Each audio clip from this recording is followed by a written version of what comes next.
dañu essayé waxtaan lu gaaw balaa taw bi di gën a fort dañoo bëggoon rek commencé kàddu gi ci jéggalu ndax daanaka Ziguinchor jotuñu fee battre campagne ndax démb 4 heures du matin lañ fi dugg tey biñ fiy duggaat daanaka minuit jot na waaye nag dañu wax ni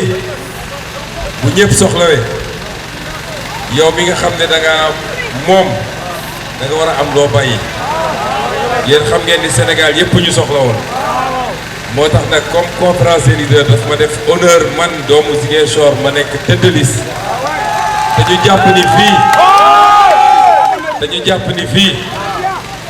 moom y aura pas de combat incha allah tax ñu ne woon dañu fexe ba dem jox ñeneen ñi doog a ñëw fii ngeen may ma rek lii mooy discours de clôture ma koy wax ci turu conférence des leaders yëpp di remercier encore une fois ni ma ko defee léegi Bignona suñu leaders yi ci seen taxawaay seen engagement mais it li ñu yàlla boole te muy loo xam ne dëgg la léeg-léeg nga dégg nit ñi naan yéen seen affaire bi non moyetul ma diw non diw dafa am ambition ma seede ci kanamu sénégalais yëpp muy def politique rek am nga ambition waaye nag suñu ànd bii dëgg moo ko lal cofeel moo ko lal bëgg Sénégal moo ko lal nekk ñu ci ay tappale politique kon kuy wóolu na nga wóolu Yewwi Askan Wi di wax tamit ni ma remercier leader yi ba pare naa am na catégorie yoo fàtte woon remercier sànq ci Bignona mooy d'abord l'équipe médicale docteur kii président Déthié wax na ko léegi mooy l'équipe médicale mi nga xam ne docteur Aleba docteur Gangué docteur Oumy Diop ak ñi ñu àndal ñëpp ñoom it ils ont été formidables ndax fu ñu amee blessé wala ñoom ku sonn ba daanu ñoom ñoo koy jël toppatoo ko yóbbu ko ci poste de santé yi resté en arrière ba ñooñu nekkaat nit ñu andi leen kon ñu ngi leen di wax merci wax nañu léegi également le staff bi nga xam ne moo yoroon lépp lu jëm ci logistique waaye également li jëm ci toppatoo ba convoi yi di mun a lekk ñoom ñuy jiitu di defar di préparer ku mel ni Fatima Mbengue nga xam ne taxawaayam macha allah waaye également staff bi yëpp ñi ñu àndal ñëpp ñoom tonton Djibi Gueye Ndiaye ak l'équipe du PUR l'équipe de Khalifa Sall l'équipe de Déthié l'équipe de Maymouna Bousso Waly Diouf Bodian ñoom ñëpp ñu ngi leen di remercier dama bëgg a wax sénégalais yi ci pour tënk waxtaan bi mooy on a fait le tour du Sénégal déglu nañu sénégalais yi gis nañ seen souffrance gis nañ seen coono métti nañu trop ce qu'on a vu et ce qu'on a découvert à travers le Sénégal sénégalais yi lekkatuñu ba suur sénégalais yi fajuwuñu sénégalais yi jàngatuñu normalement sénégalais yi mënatuñu am accès à leurs propres ressources naturelles sénégalais yi amatuñu liggéey rawatina ndaw ñi li xew ci réew mi métti na tous les prix ont flambé loo doon jëndee 100 tey presque 700 nga koy jëndee gis nañu souffrance su sénégalais yi loolu rek doy na pour ñu mun a sanctionner Macky Sall parce qu'il a lamentablement échoué ku ñu jox réew pendant 10 ans defoo ci dara loo xam ne lu ñu mun a soulager la souffrance des sénégalais lu dul tey la sénégalais yi gën a sonn qu'en 2012 loolu rek doy na sénégalais yi loolu rek doy na pour sanctionner Macky Sall loolu rek doy na waxuma nag les scandales fonciers scandale immobilier scandale financier surfacturation des marchés publics ressources naturelles yi mu jaay waxuma l'instrumentalisation de la justice sénégalaise tey rek ñi ngi doon denc suñu frère Idrissa Goudiaby suba ñi ngi war a dem Bignona denc suñu frère Abdallah Diatta les assassinats contre des jeunes qui constituent l'avenir de ce pays et l'avenir de leurs parents l'instrumentalisation de la justice les forces de défense et de sécurité qui sont transformées nekk ay instruments entre les mains de Macky Sall pour brimer loolu rek war na doy pour ñu sanctionner Macky Sall. La corruption endémique lu musuñoo egg niveau boobu au Sénégal jamono yi nga xam ne PS mooy yoroon réew mi su ñu nee nit détourné na 20 millions coow lu rëy lay doon mais tey dañuy wax ay dizaines ay centaines de milliards yoo xam ne les proches du président de la République te kenn mënu ci dara kuñ ci jàpp benn fan bàyyi la nga dem sa yoon loolu moo xew Sénégal l'injustice l'impunité loolu rek doy na pour sanctionner le président Macky Sall moo tax Sénégalais yi campagnal nañ seen bopp on vous a entendu soxlawuloon ñu dugg ci àll bi pour xam ko parce que ñun ci Sénégal la ñu dëkk ñun fajowuñu Europe suñuy doom jàngewuñu Europe nous sommes ici nous nous soignons ici suñuy doom ñu ngi ci école publique yi comme tous les enfants des autres et on connaît les problèmes des Sénégalais mënoon nañu dem fay feneen pour suñuy doom jàng fa mënoon nañu def li ñu neex mais on a choisi d'être avec le peuple de rester parmi vous li ngeen di dund ñu dund ko donte yàlla may nañu tuuti loo xam ne peut-être li ëpp ci Sénégalais yi amuñu ko waaye on tient à rester nous-mêmes et li ma wax nii c'est valable pour l'ensemble des leaders que vous voyez ici moo tax ma ne le message que je lance aux Sénégalais dafa am peuple fu muy toll day jël ay responsabilités campagne bi métti woon na par moment ku ñu comprendre day jàpp ni sax suñu discours dafa xaw a dëgër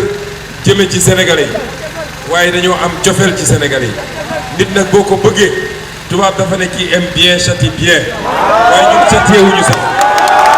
tolluñu foofu waaye nit boo ko bëggee da nga koy wax li nga jàpp ni lii moo mën a faj ay jàngoroom et c'est pourquoi quelquefois ñun on n'est pas des politiciens bu ñëw taxaw fii lu ngeen bëgg a dégg rek loolu la leen di wax mais du musa wax loo xam ne mën na leen bañ a neex waaye ñun du ñu egg foofu dañu jàpp ni nous sommes tous des frères et des sœurs ñun ñëpp ñoo bokk lu ñu bëgg ci réew mi donc suñu nekkee nous dans nous il faut qu'on se parle et qu'on se dise la vérité moo tax loolu yëpp affection la cofeel la bu ñu am ci as Sénégal cofeel la bu ñu am ci réew mi waaye cofeel la bu ñu am ci yéen la jeunesse sénégalaise particulièrement parce que yërëm nañ leen te bëgg nañ leen avenir bu gën bi bëgg nañ ngeen mën a am des emplois bëgg nañ ngeen mën a fonder des foyers bëgg nañ ngeen mën a am kër bëgg nañu moo tax suñu nekkee ak yéen xam nañ ni nag luñ leen mën a bëgg nu ko raw ngeen ñu bëgg moo tax on est là pour vous parler à cette heure-ci moo tax ñu lancer un appel aux Sénégalais il ne faut pas rater cette occasion de reprendre notre destin en main dafa jot ñu jëlaat suñu réew moomal ko suñu bopp teel ñu ko suñu bopp. Le régime de Macky Sall a été le régime le plus corrompu de tous les temps le régime de Macky Sall mooy régime bi nga xam ne moo gën a jaay Sénégal aux intérêts étrangers loolu tax vous les jeunes vous êtes étrangers dans votre propre pays fii ci ñaa gis ngeen li ñu def ci suuf si fii ci Diabir gis ngeen li ñu def ci suuf si quand j'ai pris la mairie j'ai bloqué tout le lotissement de Diabir parce que liñ fa def yëpp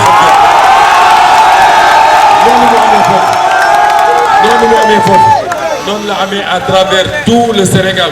les Sénégalais sont spoliés newul rek en milieu urbain boo newee en milieu rural di nga gis ñoo xam ne seeni tool yi nga xam ne seeni maam ak seeni maamaat moom lañ doon bay nga xëy ñu ne jox nañ ko benn multinational jox nañ ko benn tubaab tu n'as plus le droit d'aller là-bas injustice yooyu moo daje Sénégal nous n'avons pas le droit de rater ce coche moo tax ñuy woo les Sénégalais kenn ku nekk individuellement malgré la propagande médiatique malgré li ñu def yëpp pour manipuler l'opinion ñu ngi leen di woo xam ngeen fi dëkk bi féete dëgg bi mi ngi ci intercoalition Yewwi Wallu il faut voter pour cette intercoalition mais il faut surtout voter utile mooy bañ a tasaare carte yi di ko jox ne yoo xam ne du am njëriñ man mii j'ai été député à la 17e à la 12e 13e législature Assemblée nationale plus fort reste laa fa duggee xeex nañ ba xeex bu ñu mën a xeex waaye mënuñu woon déposer proposition de loi ndax du jàll mënuñu woon def motion de censure ndax du jàll mënuñu woon dissoudre le gouvernement ndax du jàll mënuñu woon mettre en place des commissions d'enquête parlementaires parce que du jàll si vous voulez voter utile da ngeen di voter koo xam ne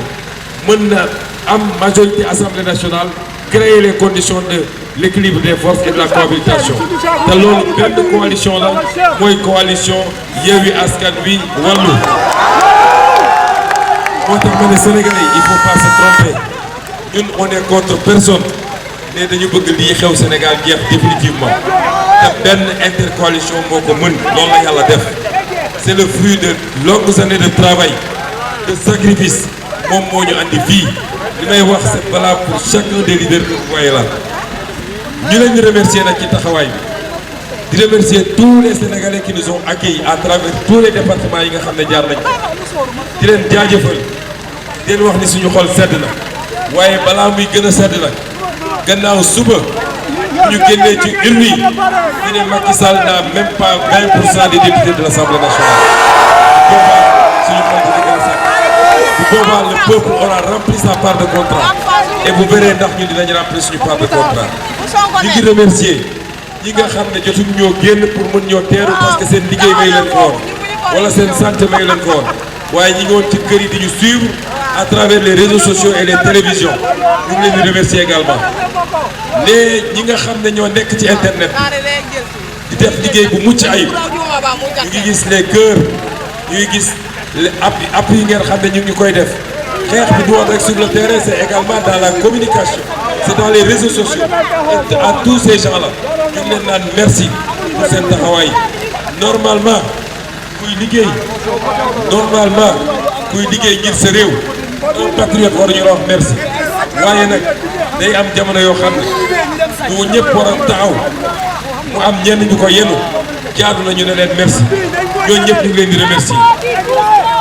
li ci des nag mooy gannaaw suba c'est un rendez-vous extrêmement important li ñuy wax sénégalais yi amul bis bu ñu joxee majorité l'intercoalition Yewwi Wallu le pays ne sera pas bloqué waaye day gën a dox sax day gën a dox xam ngeen ndax lan toutes les dérives que vous voyez là xaalis bi ñuy sàcc budget bi ñuy orienté ci loo xam ne de priorité ci réew mi li ñuy signal tubaab bi di leen jox suñu richesse nationale yi loolu yëpp dafay jeex kenn di tere le président mu gouverner 18 mois yi ko dese il gouvernera waaye acte bu mu bëgg a poser te nekkul dans l'intérêt du Sénégal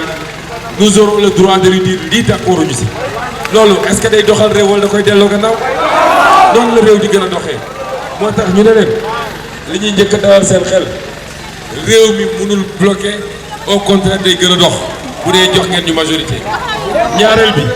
mooy li ñuy essayer manipuler xelu sénégalais yi gis ngeen li ñuy def ci bulletin yi dem nañ jël benn candidat boo xam ne kenn xamul fu mu jógee kenn xamul fu mu jëlee parrainage daanaka sénégalais yi ràññeewuñu ko ñu jël jox ko même couleur que Yewwi Askan Wi yemuñu ci loolu ñu fexe ba picc bi nga xam ne mooy picc Yewwi Askan Wi ñu jox ko bu xaw a mel noonu waaye nag sénégalais yi xam nañu bulletin Yewwi Askan Wi ndax même bulletin bi la ñu voté woon ci élection locale yi ma baamuwaat ko fii c'est le seul bulletin boo xam ne amul photo le seul bulletin boo xam ne amul photo tête de liste nationale kon loolu jarul lam-lame ngeen duggee ci urne bi romb leen bulletin yëpp ngeen jël bulletin bi nga xam ne amul photo ñetteel bi mooy il faut pas se tromper de vote ma baamuwaat ko une dernière fois président Déthié Fall génn département par département avec une précision mathématique département bi nga xam ne Yewwi la ngir yàlla bu fa kenn laal bulletin Wallu mooy bu jaune bi bulletin Yewwi mooy bu weex bi département boo xam ne rek Yewwi la comme fii Ziguinchor man xam naa ni sax Ziguinchor mënuñoo jum ci bulletin bi keneen moo tax ñoom fii moom leer na ba noppi mais dañu bëgg Sénégalais yi gën a bàyyi xel ci loolu même bulletin bu xawee niroog suñu bos am na lu leen wutale mooy suñu bos amul photo candidat dem leen jël boobu ngeen dugal ci urne bi bu dee nag département boo xam ne Wallu moo jiite liste bi na ngeen jël bulletin bu jaune bi te am photo président Ablaye Wade xanaa Sénégal ñëpp xam nañu Ablaye Wade nekk na président pendant 12 ans kon gars yi ñu guddal encore ñu ngi sant ñëpp Ziguinchor am na lu rëy dama bëgg Ziguinchor remercier la conférence des leaders ndax nag élection locale yi fii lañ ko ubbee Lindiane gi non seulement Ziguinchor dafa am lu rëy mais Lindiane nag da ngeen am lu rëy ndax élection locale yi terrain bi ci gannaaw lañ ko ubbee élection législative yi ñëw tëjee ko fii ci Lindiane et pourtant du woon sax lu ñu programmé ah c'est venu spontanément kon ñu ngi leen di gërëm di leen sant di leen wax ni le combat ne fait que commencer ñu ngi gërëm sénégalais yëpp di ñaan yàlla nii ñu ko doxalee ba tey jii yàlla may ñu yeggalee ko noonu ci jàmm ak salaam et que dimanche à 19h la page de Macky Sall ñu tourné ko définitivement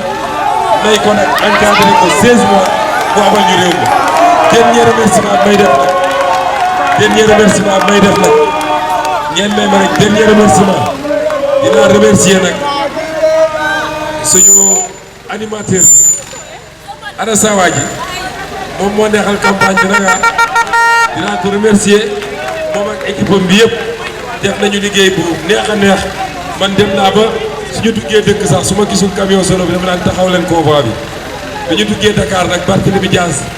jiital camion ma ne ko Bart yow sama waa ji moomul sa gars yi bokkul sax kon jërëjëf yaa neexal campagne bi gars yi on vous libère ñu ngi leen di ñaanal jàmm yàlla na yàlla def jàmm ci Sénégal def ko ci Ziguinchor asalaamaaleykum